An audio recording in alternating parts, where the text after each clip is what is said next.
کہ قرآن کریم کی تلاوت کرنے یا سننے کی تعبیر کیا ہوگی؟ مجھے تو یہ کوشچن سن کے ہی بڑا زبردست لگا ہے جب ذکر ہی یہ آ گیا۔ کتنی خوبصورت بات لگتی ہے فدا صاحب کہ آپ سن رہے ہیں، پڑھ رہے ہیں، چاہے خواب میں ہی ہے، جی تو بڑی خوبصورت بات ہے۔ پلیز فرمائیے۔ آپ کو یاد ہے کہ وہ جب ہم ڈیرہ غازی خان گئے تھے سیلاب کے دنوں جی میں، جی تو آپ نے مجھے کیا کہا تھا کہ آپ سوتے ہوئے بھی لوگوں کو خواب بتا رہے ہیں؟ نہیں بلکہ اب یہاں پہ رک جائیں، یہ اب مجھے بات یاد آ گئی۔ ہوا یہ جی کہ ماشاءاللہ ہماری پوری ٹیم تھی، لوگ وہاں سے نکل رہے تھے لیکن ہم مینٹر ہو رہے تھے، چونکہ ذمہ داری تھی، ہم نے وہ کوریج کرنی، and we are the first one. پیغام ٹیلی ویژن کی پہلی ٹیم تھی جو میڈیا کی وہاں پہ پہنچی اور ہم نے ان پانیوں میں جا کے کوریج کی۔ ہم بہت تھکے ہوئے تھے، گارے اور مٹی اور پانی سے بھرے ہوئے، سفر تھا، بہت معاملہ تھا، اور بارش بھی بہت شدید تھی ان دنوں میں۔ تو رات کے پتہ نہیں کس پہر آنکھ لگی، جس کو جہاں جو کونا ملا وہ سو گیا، سونے کی کوشش کرتے تھے کیونکہ صبح ہم نے پھر ارلی مارننگ نکلنا تھا۔ تو مجھے اپنی سائڈ پہ آواز آئی، میرے لیفٹ سائڈ پہ سو رہے تھے یزمانی صاحب، تو مجھے لگا جیسے کوئی بول رہا ہے، کوئی گفتگو۔ میں نے کہا یار اس وقت بھی باتیں کر رہے ہو یار، اور جب دیکھا میں نے غور سے تو یزمانی صاحب کہہ رہے تھے آپ کی تعبیر یہ ہوگی، یہ ہو سکتا ہے وہ۔ میں نے کہا یار کیا معاملہ ہو گیا؟ میں یزمانی صاحب کہتے نہیں، میں نے کہا نہیں آپ واقعی بڑبڑا رہے ہیں۔ تو کہنے کا مطلب یہ ہے کہ اتنا لوڈ ہوتا ہے کہ آپ ایک کام جو ریپیٹڈلی کر رہے ہوتے ہیں وہ آپ کے بیک اینڈ پہ بھی چل رہا ہوتا ہے۔ تو یہ وہ اس کی زندہ مثال تھی۔ جی بالکل، اور یہ کوئی واقعہ من گھڑت نہیں ہے، یہ حقیقت ہے جی بالکل، اور یہ ہم نے بڑے لوگوں پہ شیئر بھی کیا وہاں پہ۔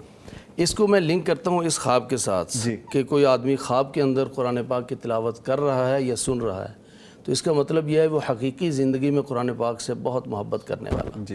سننے کے لحاظ سے یا پڑھنے کے لحاظ سے یہ شخص قرآن پاک سے بہت محبت رکھنے والا ہے ماشاءاللہ۔ تو یہ یعنی جو پہلے والا واقعہ تھا وہ بھی اسی لیے تھا کہ جاگتے میں لوگوں کی خوابوں کی تعبیر بتانے کے ساتھ یعنی وہ اس قدر پریکٹس ہوئی کہ رات کو نیند میں بھی وہی چیز آ رہی ہے۔ لیکن یہ آپ کے لیے خطرناک بھی ہے، بھابھی آپ سے ناراض بھی ہو سکتی ہیں ہماری، نہیں اب انہیں گھر آ کے نیند میں بھی یہ کر رہے ہو۔ نہیں اب انہیں جو ہے نا عادت ہو گئی ہے اس کی۔ چلے اللہ انہیں زندگی سے دے۔ تو دوسرا یہ ہے کہ یہ والا جو آدمی یہ خواب کے اندر قرآن پاک اس لیے سن پڑھ رہا ہے کہ حقیقی زندگی میں اللہ تعالیٰ نے انہیں یہ توفیق دے رکھی ہے۔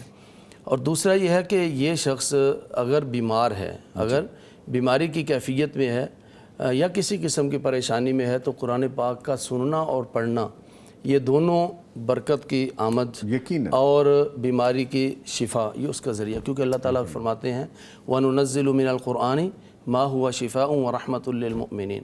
قرآن پاک اترا ہے، اس میں شفا بھی ہے اور اہل ایمان کے لیے رحمت بھی ہے۔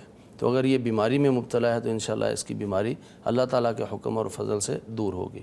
اور بعض دفعہ کوئی روحانی مسائل کے اندر مبتلا ہوتا ہے، وسوسے ہیں، جنات کا معاملہ ہے، جادو کا معاملہ ہے، ایسا شخص اگر خواب کے اندر قرآن پاک کی تلاوت سن یا کر رہا ہے انشاءاللہ اس کو ایسے روحانی مسائل سے بھی چھٹکارا ملے گا۔ اور پھر ایسا آدمی جو قرآن پاک کی تلاوت کر رہا ہے، بسا اوقات قرآن پاک کھول کے پڑھ رہا ہے، قرآن پاک کھولنا اور اس کو چھونا اس کی لذت آپ نہیں ہے۔ اب تو ایپس آ چکی ہیں، لیکن جب وہ قرآن پاک کھولا جاتا ہے، جب ہمارے ہاتھ مس کرتے ہیں اس پیج کو، اس کی اپنی ہی لذت ہے۔ اور اسی کے بارے میں اللہ تعالیٰ نے فرمایا لا یمسہ الا المطہرون، کہ قرآن پاک کو چھونے والے وہ پاک لوگ ہی ہوتے ہیں۔ تو یہاں قرآن پاک پڑھنے والا جب کھول کے پڑھ رہا ہے تو یہ اس کی باطن، اس کی روحانیت، اندر کی جو پاکیزگی ہے یہ اس کی طرف اشارہ کرتا ہے۔ اور ممکنہ طور پر ایسا شخص باوضو رہنے والا ہے، اور باوضو رہنے کی عادت حضرت بلال رضی اللہ تعالیٰ عنہ کو اللہ کے رسول صلی اللہ علیہ وسلم نے جنت میں ان کے قدموں کی آہٹ سنی تھی۔ اور عمل کون سا بتایا حضرت بلال نے کہ میں جب بھی بے وضو ہوتا ہوں وضو کر کے 2 یا 4 رکعت نفل پڑھ لیتا ہوں۔ تو اس طرح جو کھول کر پڑھ رہا ہے تو انشاءاللہ وہ اس کا باطن پاک ہے، اس کی روحانیت پاک ہے۔